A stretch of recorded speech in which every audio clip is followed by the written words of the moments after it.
Hello friends, welcome to quick revision point. My name is Raksha Srivastava. Friends, आज हम social studies के history, geography and civics के previous year question को discuss करेंगे, जो कि फ्रेंड एग्जाम के लिए इंपॉर्टेंट है। तो स्टार्ट करते हैं। फर्स्ट क्वेश्चन है, भारतीय संसद में कौन सम्मिलित नहीं है? एनसीईआरटी बेस्ड क्वेश्चन है। ए है राष्ट्रपति, बी है लोकसभा, सी है राज्यसभा एंड डी है विधान परिषद। तो भारतीय संसद में जो सम्मिलित नहीं है वो है विधान परिषद। विधान परिषद जो है वो भारतीय संसद में सम्मिलित नहीं है। संसद के 3 अंग होते हैं। कानून निर्माण की सर्वोच्च संस्था जो है वो संसद है, ओके। और संसद के 3 अंग है, राज्यसभा, लोकसभा और राष्ट्रपति। राज्यसभा जो होता है ऊपरी सदन होता है, मतलब अपर हाउस होता है, एंड लोकसभा जो होता है लोअर हाउस यानी निचला सदन होता है, ओके। तो संसद के 3 अंग हैं, राष्ट्रपति, लोकसभा और राज्यसभा। कानून निर्माण की सर्वोच्च संस्था संसद है, और संसद को इतना महत्व इसलिए दिया गया है क्योंकि हमारी व्यवस्था में संसद के पास जो है वो अपार शक्तियाँ हैं, और वो किसका प्रतिनिधित्व करती है? तो वो जनता का प्रतिनिधित्व करती है, ओके। तो इसमें सम्मिलित नहीं है तो डी ऑप्शन राइट हो जाएगा। आगे देखेंगे, हमारी व्यवस्था में संसद को बहुत अधिक अधिकार प्राप्त हैं क्योंकि इसे कानून बनाने की शक्ति प्राप्त है। सेकंड है, इसे न्यायपालिका को नज़रअंदाज करने की शक्ति प्राप्त है। एंड थर्ड है, यह जनता का प्रतिनिधित्व करती है। एंड फोर्थ है, संसद में सभी शक्तियाँ निहित हैं। तो हमारी व्यवस्था में संसद को बहुत अधिक अधिकार प्राप्त हैं क्योंकि यह जनता का क्या करती है? प्रतिनिधित्व करती है। करेक्ट आंसर जो हो जाएगा थर्ड हो जाएगा। आगे देखेंगे, फिल इन दी ब्लैंक्स को संसद का उस सदन कहा जाता है। तो अपर हाउस जो कहा जाता है वो राज्यसभा को कहा जाता है, ओके। राज्यसभा को संसद का उस सदन कहा जाता है। नेक्स्ट क्वेश्चन दिखाएंगे, भारत की संसद में राज्यसभा के बारे में निम्नलिखित में से कौन सा सही है? 2014 में पूछा गया क्वेश्चन है। तो यह विघटन के अधीन नहीं है। तो ये क्या है? ये करेक्ट है कि राज्यसभा जो है वो विघटन के अधीन नहीं है, ओके। और राज्यसभा का कार्यकाल जो होता है 5 वर्ष का होता है, तो राज्यसभा का कोई कार्यकाल नहीं होता है। इसके सदस्यों का कार्यकाल जो होता है वो 5 वर्ष का नहीं 6 वर्ष का होता है, ओके। तो ये गलत है। और थर्ड है, इसके 1/3 सदस्य हर 2 साल बाद सेवानिवृत्त होते हैं। ये करेक्ट है कि राज्यसभा के जो सदस्य होते हैं वो हर 2 साल बाद सेवानिवृत्त होते हैं, ओके। और उन्हें कौन करता है? तो वो राष्ट्रपति करता है। तो ये करेक्ट है। एंड फोर्थ है कि इसके सदस्य की आयु जो है 25 वर्ष से कम नहीं होती है। तो ये इसके सदस्य की आयु 25 वर्ष नहीं 30 वर्ष होती है। तो ये गलत है। तो करेक्ट आंसर जो होगा वो होगा फर्स्ट एंड थर्ड। तो राइट आंसर जो होगा थर्ड हो जाएगा। आगे देखेंगे, राज्यसभा में अधिकतम एट मोस्ट हो सकते हैं कितने सदस्य हो सकते हैं? तो फर्स्ट है 225 सदस्य, सेकंड है 235 सदस्य, थर्ड 245 सदस्य, फोर्थ है 260 सदस्य एंड फिफ्थ है 250 सदस्य। तो राज्यसभा में जो अधिकतम हो सकते हैं 250 सदस्य हो सकते हैं। करेक्ट आंसर जो होगा 5 हो जाएगा, ओके। अधिकतम जो हो सकते हैं 250 हो सकते हैं, और उसके बाद फिर मैक्सिमम जो हो सकते हैं वो हो सकते हैं 245। प्रेजेंट में जो है वो 245। आगे देखेंगे, लोकसभा के लिए कितने सदस्य मनोनीत हो सकते हैं? 2017 में पूछा गया क्वेश्चन है, 19 में, 23 में। तो लोकसभा के लिए कितने सदस्य मनोनीत हो सकते हैं?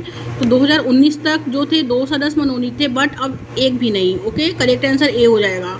आगे देखेंगे, भारत की सर्वोच्च कानून निर्माण की संस्था कौन सी है? तो कानून निर्माण की सर्वोच्च संस्था जो है वो है संसद। ए ऑप्शन करेक्ट हो जाएगा। आगे देखेंगे, भारत में प्रथम आम चुनाव कब हुआ था? भारत में प्रथम आम चुनाव कब हुआ था? तो ए है 1947 से 1948, बी है 1950 से 1951, सी है 1951 से 1952 एंड डी है 1952 से 1953। तो भारत में प्रथम आम चुनाव जो हुआ था वो 1951 से 1952 में हुआ था। करेक्ट आंसर सी हो जाएगा, ओके। और 1947 में जो हुआ था देश आज़ाद हुआ था, और 1950 में संविधान हमारा लागू हुआ। और आज़ादी के पहले इलेक्शन होते थे, लेकिन जो होते थे 9-10% लोग उसमें वोट देने का अधिकार था, ओके। तो 1950 के बाद जो हुआ था पहला इलेक्शन जो हुआ था 1951 और 1952 में हुआ था, ओके। और इलेक्शन कमीशन जो थे वो सुकुमार सेन थे। आगे देखते हैं, 1952 से 2019 तक भारतीय संसद में निम्नलिखित में से किनके लिए आरक्षण था? तो ये है अनुसूचित जातियों के लिए, अनुसूचित जाति, एंग्लो भारतीय समुदाय, एंड डी है इसमें अनुसूचित जनजाति। ये तीनों के लिए जो है क्या है? आरक्षण है, ओके। करेक्ट आंसर जो होगा सी हो जाएगा। आगे देखते हैं, लोकसभा में सत्ताधारी दल का मुखिया इनमें से कौन होता है? तो सत्ताधारी दल का मुखिया जो होता है वो प्रधानमंत्री होता है। राइट आंसर सी हो जाएगा। वर्तमान में लोकसभा है, कौन सी लोकसभा है? तो इस समय 18वीं लोकसभा है। राइट आंसर डी हो जाएगा। आगे देखेंगे, लोकसभा में प्रत्येक सत्र का प्रथम घंटा शुरू होता है, किससे शुरू होता है? तो प्रश्नकाल से शुरू होता है। करेक्ट आंसर बी हो जाएगा। ओके,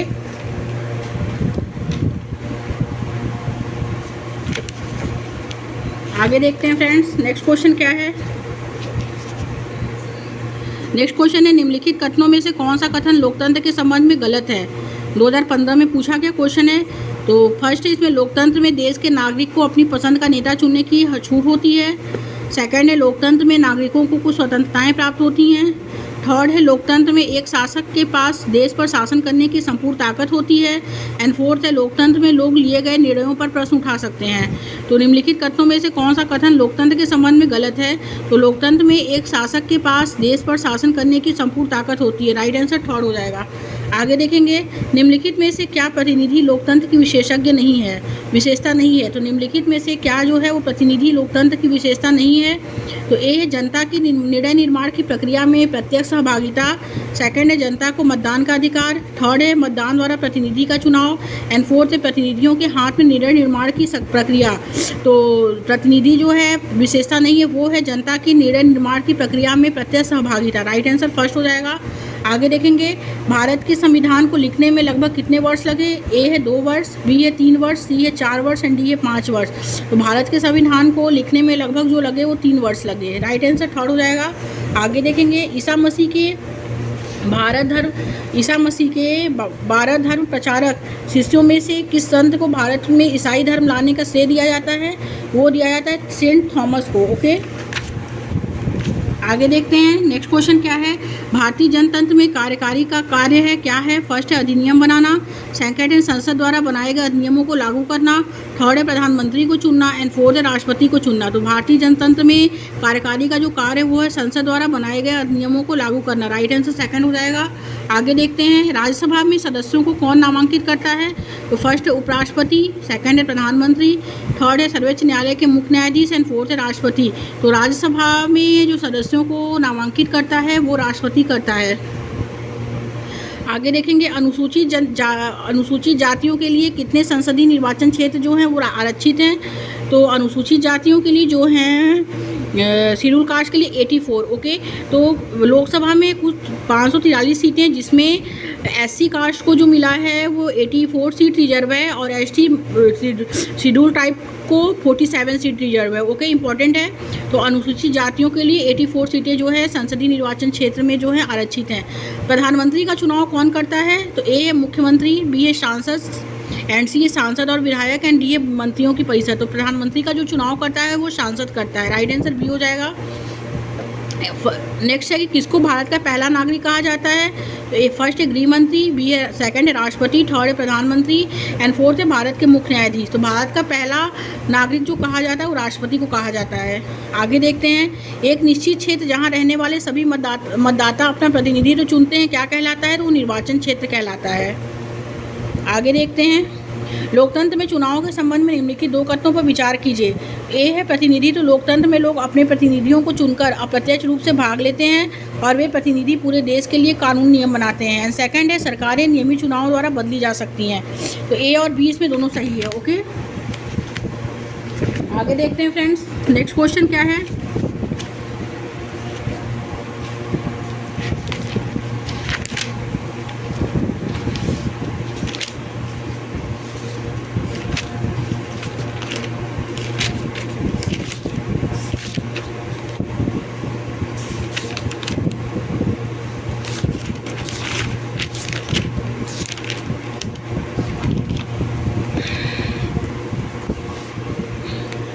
नेक्स्ट क्वेश्चन है, बंदगा शब्द का मध्ययुगीन काल में किसके लिए इस्तेमाल किया गया है? तो बंदगा शब्द का मध्ययुगीन काल में ए है कुलीन और प्रभावशाली, बी है गवर्नर, सी है गुलाम एंड डी अभिजात वर्गीय। तो बंदगा शब्द का मध्ययुगीन काल में जो इस्तेमाल किया गया है वो गुलामों के द्वारा का इस्तेमाल किया गया है। ओके, राइट आंसर सी हो जाएगा। आगे देखेंगे, हमें आरंभिक कृषकों व पशुपालकों के बारे में कैसे पता चला? तो कैसे पता चला? ए है इसको हमारे पास उस समय का लिखित रिकॉर्ड है, बी है हमारे पास अनाजों और जानवरों की हड्डियों के साक्ष्य हैं, तो इस हमारे आरंभिक कृषकों व पशुपालकों के बारे में कैसे पता चला? तो वो चला हमारे पास अनाजों और जानवरों के पास हड्डियों के क्या है, साक्ष्य हैं। ओके, तो करेक्ट आंसर जो होगा फ्रेंड वो हो जाएगा बी। आगे देखेंगे, आईने अकबरी के संदर्भ में निम्नलिखित कथनों पर विचार करें और सही विकल्प का चयन करें। तो फर्स्ट है इसमें यह अबुल फजल द्वारा लिखा गया था, ये करेक्ट है। और बी है इसमें विभिन्न प्रकार की चीज़ों, फसलों, कीमतों, राजस्व और मजदूरी वगैरह का सांख्यिकी विवरण है, ये भी करेक्ट है। तो ए और बी दोनों सही है। ओके, राइट आंसर जो होगा ए हो जाएगा। आगे देखेंगे, इक्तादार और जागीरदारों के विषय में कौन सा कथन सही है? तो फर्स्ट है इसमें ये पद विशिष्ट क्षेत्रों के नायकों, सैनिकों को क्रमशः दिल्ली सल्तनत और मुगल शासन में दिए जाते थे, ये करेक्ट है। बी है वे अपनी भूमि के क्षेत्र जिसे क्रमशः इक्ता और जागीर कहते थे वहाँ रहकर वहाँ का प्रशासन चलाते थे, तो ये गलत है। तो ये करेक्ट आंसर जो होगा फर्स्ट हो जाएगा कि इक्तादार और जागीरदार जो थे वो ये पद जो है विशिष्ट क्षेत्रों के नायकों, सैनिकों को क्रमशः दिल्ली सल्तनत और मुगल शासन में क्या करते थे, दिए जाते थे। राइट आंसर ए हो जाएगा। आगे देखेंगे, मिलान करें, विलियम जोन्स जो है वो है प्राचीन संस्कृति का सम्मान है, ए का सेकंड हो जाएगा। विलियम जोन्स प्राचीन संस्कृति का सम्मान। रविन्द्रनाथ टैगोर प्राकृतिक वातावरण में सीखना, बी का 4। और महात्मा गांधी जो है वो प्राचीन संस्कृति, महात्मा गांधी का जो है वो हो जाए अंग्रेजी शिक्षा के आलोचक। एंड थॉमस मैकाले जो है वो है अंग्रेजी भाषा का प्रसार। ओके, विलियम जोन्स का जो हो जाएगा प्राचीन संस्कृति का सम्मान, ए का जो हो जाएगा सेकंड। रविन्द्रनाथ टैगोर का जो होगा वो हो जाएगा प्राकृतिक वातावरण में सीखना, बी का 4। महात्मा गांधी जो है वो है अंग्रेजी शिक्षा के आलोचक।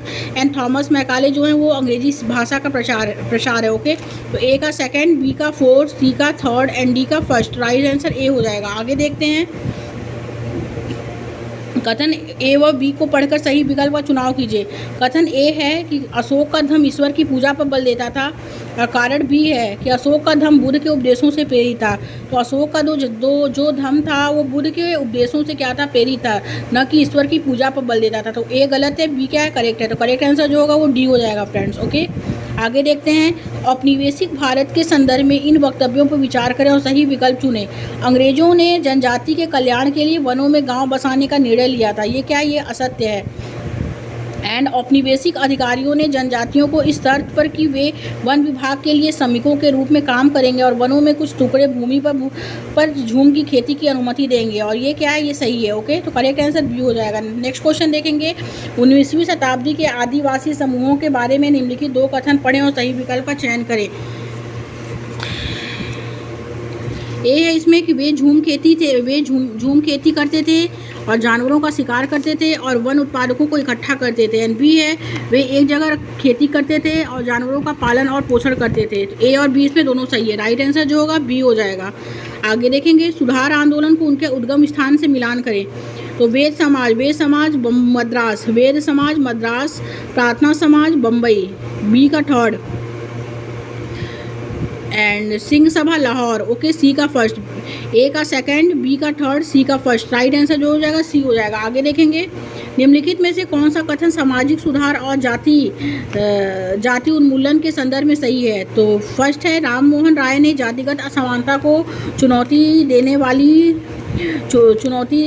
वाली बुद्ध संप्रदाय की एक पाठ सामग्री का क्या किया था, अनुवाद किया था। तो ये करेक्ट है। ओके, आगे देखेंगे, निम्नलिखित कथन ए एवं बी पर विचार करें। कथन ए है, हेनरी विविनियो डेरेजियो के विद्यार्थियों ने परंपराओं और नीतियों का खंडन किया और उन्होंने स्त्रियों के लिए शिक्षा की मांग की और विचार एवं अभिव्यक्ति की आज़ादी के लिए अभियान चलाया।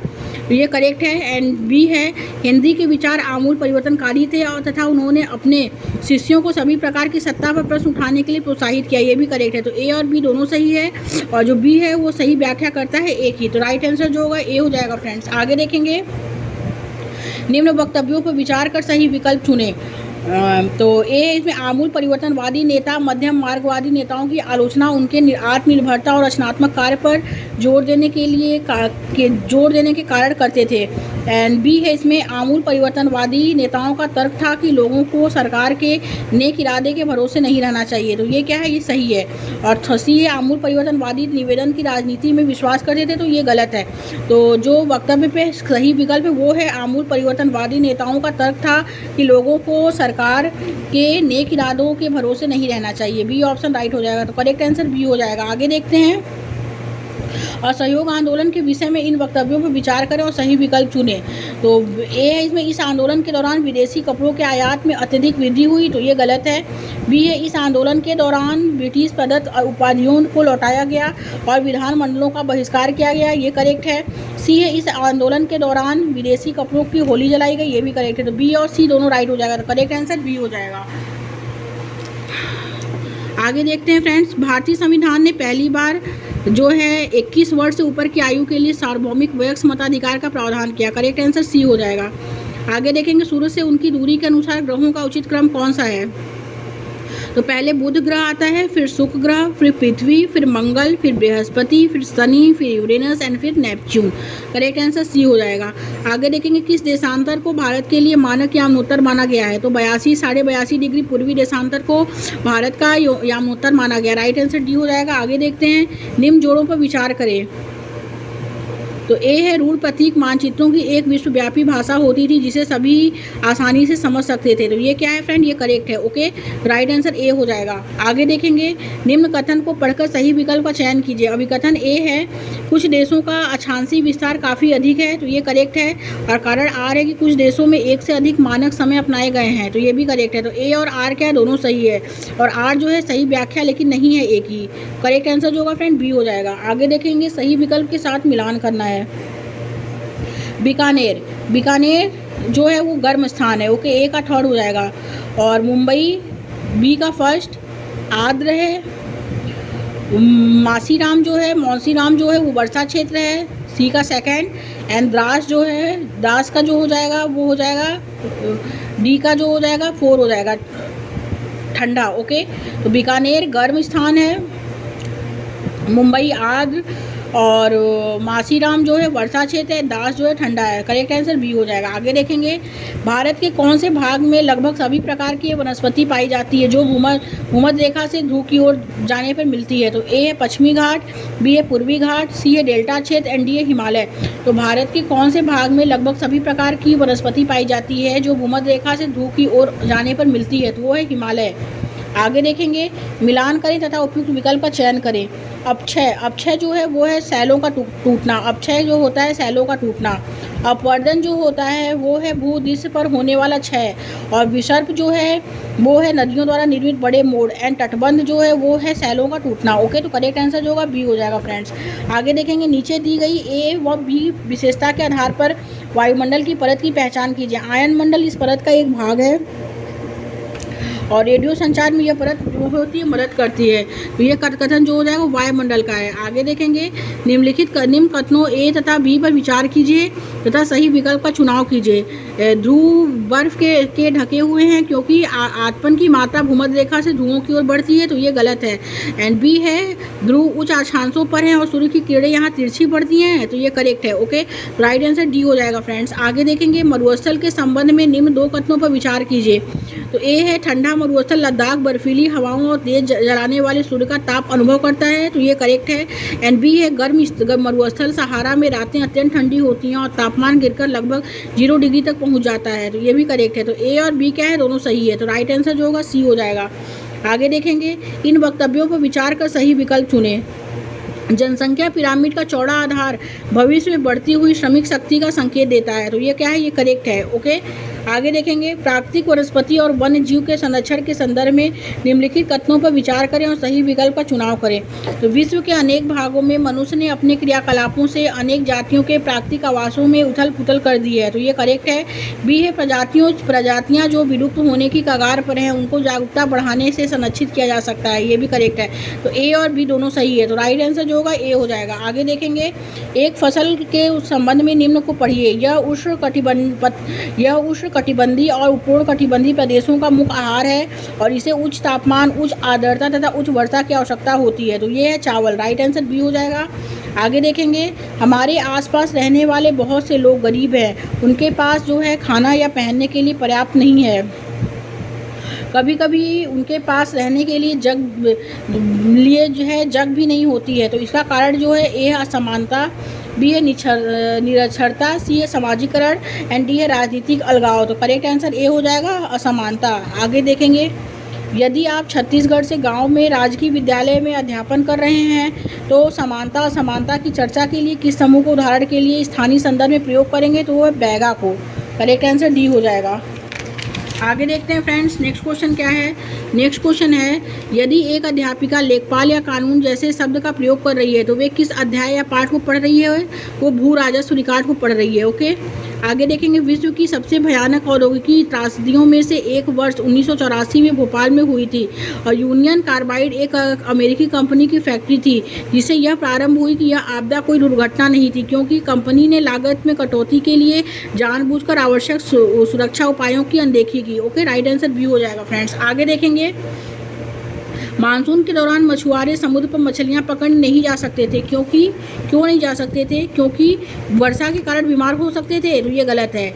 बी है सेकंड, नावें वर्षा के कारण उलट सकती थी, ये गलत है। इस काल में मछलियां अंडे देती थी। ओके, मानसून के दौरान जो है मछुआरे समुद्र पर मछलियां पकड़ने नहीं जा सकते थे क्योंकि इस काल में मछलियां अंडे देती थी। तो इसमें तो करेक्ट आंसर जो होगा फ्रेंड वो सी हो जाएगा। आगे देखेंगे, कथन ए और बी पर विचार को पढ़कर सही विकल्प का चयन करें। कथन ए कहता है कि कृषि मजदूर काम की तलाश में शहरों में प्रवासन करते हैं, तो ये करेक्ट है। और कारण आर है कि कृषि और कारखानों का काम अल्पकालिक होने के कारण कृषि मजदूरी और अल्पकालिक कारखानों में काम करना सरल हो जाता था, तो ये गलत है। ओके, ए सही है लेकिन आर गलत है, तो राइट आंसर सी हो जाएगा। आगे देखते हैं, लोकतंत्र और अधिकारों के बीच अंतर संबंध के बारे में कौन सा कथन मान्य है? तो प्रत्येक देश जो लोकतंत्र है अपने नागरिकों को अधिकार देता है। ओके, राइट आंसर डी हो जाएगा। आगे देखेंगे, निम्नलिखित में से कौन सा जन संचार माध्यम के संदर्भ में सही है? तो वे कहानी तैयार करने के लिए कोई एजेंडा तय करते थे। ओके, जनसंचार जो माध्यम सही है वो है कि वे कम मूल्य में प्रसारण सुनिश्चित करते थे, तो ये गलत है। वे कहानी तैयार करने के लिए कोई एजेंडा तैयार करते थे। ओके, तो राइट आंसर बी हो जाएगा। इनका स्वामित्व गरीब जनता के पास है, ये गलत है। और वे ग्राहक अंशदान द्वारा अपना राजस्व प्राप्त करते थे, तो ये भी गलत है। राइट आंसर जो होगा बी हो जाएगा। आगे देखेंगे, भारतीय राज्य धर्म निरपेक्ष है और विभिन्न प्रकार से धार्मिक भेदभाव रोकता है। इस प्रकार के राज्य शब्द का क्या अर्थ है? वो है संप्रभु लोगों की राजनीतिक संस्था जो निश्चित भूभाग में रहते हैं। करेक्ट आंसर डी हो जाएगा। आगे देखते हैं, भारतीय संविधान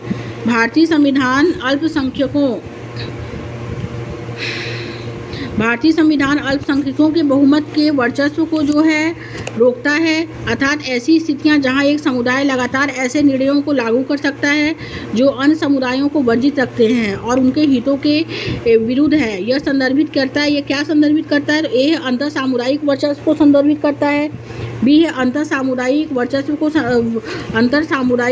को, सी है अंतर जनसंख्या शक्ति प्रस्तुति को, एंड डी है अंतर जनसंख्या शक्ति प्रस्तुति को। तो करेक्ट आंसर बी हो जाएगा इसमें। आगे देखेंगे, अध्यापिका छात्रों से ऐसा उदाहरण पूछती है जहां सर्वोच्च न्यायालय ने दो राज्यों के बीच के झगड़े का निपटान किया हो। निम्न में से कौन सही उदाहरण है? तो इसमें ए है जीएसटी फंड का दो राज्यों में बंटवारा से संबंधित झगड़ा, बी है संरक्षित क्षेत्र में रेल मार्ग के निर्माण से संबंधित झगड़ा, सी है नदी जल के बंटवारे से संबंधित झगड़ा, एंड डी है भगोड़ा की संपत्ति से संबंधित झगड़ा। तो करेक्ट आंसर सी हो जाएगा, नदी जल के बंटवारे से संबंधित झगड़ा। आगे देखेंगे, नेक्स्ट क्वेश्चन है, विद्यालय में मिड डे मील बांटने के दौरान दलित समुदाय से संबंधित विद्यार्थियों के द्वारा के समूह को अलग बैठने के लिए कहा गया और यह जो है यह उनके मौलिक अधिकार का हनन है। वे न्याय प्राप्त के लिए क्या कर रह सकते हैं? तो फर्स्ट, वे इस कार्य के विरुद्ध विद्यालय प्रशासन को शिकायत कर सकते हैं। वे एससी तथा एसटी के लिए गठित राष्ट्रीय समिति के अध्यक्ष को शिकायत लिख सकते हैं। वे विद्यालय प्रशासन के खिलाफ कोर्ट जाकर केस दाखिल करवा सकते हैं। तो पहला, दूसरा, तीसरा करेक्ट हो जाएगा, तो राइट आंसर सी हो जाएगा। आगे देखेंगे, जनजातियों के हास्याकरण से निपटने के लिए कौन सा तरीका जो है उचित है? वो है जनजातीय इतिहास प्रस्तुत करना। ओके, करेक्ट आंसर बी हो जाएगा। आगे देखेंगे, सामाजिक विज्ञान शिक्षण में सामाजिक रचनावाद बल देता है, तो वो प्रयोगात्मक अधिगम पर बल देता है। आगे देखेंगे, मुझे इतिहास उबाऊ लगता है क्योंकि यह केवल विद्यार्थियों को याद करने के बारे में है और सामाजिक विज्ञान के अध्यापक के तौर पर जो है इस तरह की समय संबंधित अवधारणा को दूर करने के लिए आप किस पर जोर देंगे? तो वो देंगे, चर्चा करेंगे कि कैसे इतिहास लोगों विचारों के बारे में है तथा कैसे शताब्दियों में संस्कृतियों और समाज बदल गए। ओके, तो करेक्ट आंसर जो होगा फ्रेंड वो बी हो जाएगा इसमें। आगे देखेंगे, मुस्लिम समुदाय एक हास्याकृत समुदाय है। इस विषय पर होने वाली एक वाद विवाद प्रतियोगिता में भाग लेने के लिए छात्रों की एक सामाजिक विज्ञान अध्यापक जो हैं के रूप में किस प्रकार सहायता करेंगे। तो उन्हें वर्ष 2011 की भारत की जनगणना रिपोर्ट का अवलोकन करने के लिए कहेंगे, उन्हें संविधान में अल्पसंख्यकों के विषय में दिए गए अनुच्छेदों को पढ़ने के लिए कहेंगे, उन्हें मुस्लिम पड़ोस में ले जाएंगे। एंड डी फोर्थ है, लोक सेवा में मुस्लिमों की संख्या संबंधी डाटा कक्ष में ले जाकर। पहला, दूसरा, तीसरा, चौथा राइट हो जाएगा। तो राइट आंसर डी है।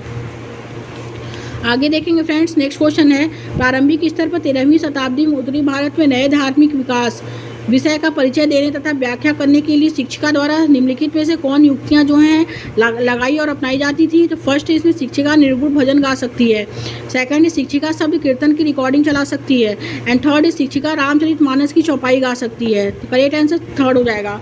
आगे देखेंगे, उद्योग और उसके प्रकार के शिक्षण के समय अध्यापक ने नदियों में अपशिष्ट के निकास के चित्र दिखाए एवं उसके बाद चर्चा की। तो अध्यापक का उद्देश्य जो होता है उद्योग की संकल्पना को सुदृढ़ करना होता है, उद्योगों की निकास व्यवस्था को समझना होता है। एंड थर्ड, अपशिष्ट के प्रबंध को समझाना, तो ये गलत है। एंड फोर्थ है, प्रदूषण के प्रति संवेदनशील बनाना होता है। ओके, तो करेक्ट आंसर डी हो जाएगा। आगे देखेंगे, निम्नलिखित को सामाजिक विज्ञान की कक्षा में कई संकल्पनाओं के शिक्षण के चरणों को क्रम में लगाएं। तो फर्स्ट है, छात्रों के उपयुक्त पूर्व संकल्पनाओं के ज्ञान को निर्धारित करें, संकल्पना को स्पष्ट रूप से परिभाषित करें। फिर है, छात्रों के पूर्व अतिग्रहित संकल्पनाओं को नई संकल्पना से जोड़ने को कहें।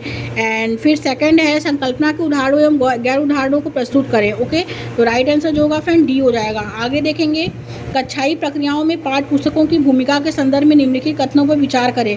फर्स्ट है, पाठ्य पुस्तक में दी गई प्रश्नावली एक शिक्षक की सहायता करती है यह जानने में कि पाठ में जो कुछ पढ़ाया गया है वह छात्र को किस सीमा और हद तक समझ गया है। ओके, और थर्ड है, वे विद्यार्थियों को जो कुछ भी कक्षा में पहले पढ़ाया गया है उसे याद करने तथा उससे संबंध बनाने में सहायता करती है।